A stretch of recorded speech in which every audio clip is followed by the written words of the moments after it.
Israel के PM Benjamin Netanyahu ने UK, Canada और ऑस्ट्रेलिया को कड़ी चेतावनी दी है। दरअसल ब्रिटेन, कनाडा और ऑस्ट्रेलिया ने एक साथ ये ऐलान किया है कि वो फिलिस्तीन को एक स्वतंत्र और संप्रभु राष्ट्र के रूप में मान्यता दे देगी। लेकिन इजरायली पीएम ने इस निर्णय को खारिज तो किया है, साथ ही साथ कड़े शब्दों में इन देशों को चेतावनी भी दी। अमेरिका में उन्होंने बेहद तल्खी दिखाते हुए कहा, कोई फिलिस्तीनी राज्य नहीं होगा।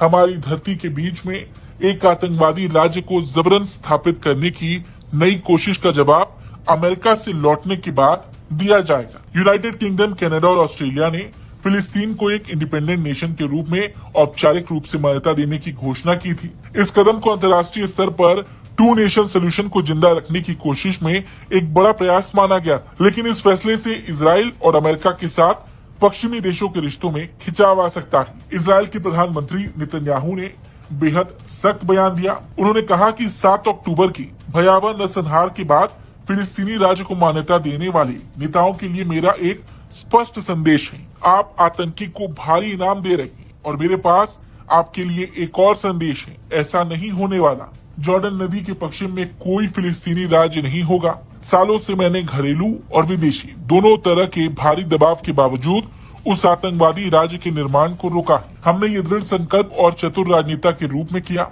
इसके अलावा हमने यहूदियों और सामरिया में यहूदी बस्तियों की संख्या दोगुनी कर दी और हम इसी रास्ते पर चलते रहेंगे। इसके अलावा इजरायली विदेश मंत्रालय ने इसे हमास के लिए इनाम बताया और आरोप लगाया कि ये सब यूके में मुस्लिम ब्रदरहुड से जुड़े लोगों के दबाव में किया गया है। इजरायली विदेश मंत्रालय ने अपने बयान में कहा कि ये मान्यता जिहादी हमास के लिए इनाम है, जिसे यूके में मुस्लिम ब्रदरहुड से संबंध लोग प्रोत्साहित कर रहे हैं। जिहादी विचारधारा को अपनी नीति निर्धारित न करने दें।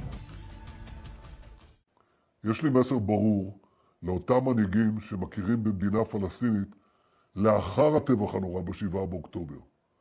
אתם מעניקים פרס עצום לטרור. ויש לי מסר נוסף עבורכם. זה לא יהיה. לא תקום מדינה פלסטינית ממערב לירדן. במשך שנים אני מנעתי את הקמתה של מדינת טרור זו מול לחצים אדירים, גם מבית וגם מן החוץ. עשינו זאת בנחישות ועשינו זאת בתבונה מדינית. לא כל שכן, הכפלנו את ההתיישבות היהודית ביהודה ושומרון ונמשיך בדרך זו. המענה לניסיון האחרון לכפות עלינו מדינת טרור בלב ארצנו, המענה הזה יינתן לאחר שובי מארצות הברית. תמתינו.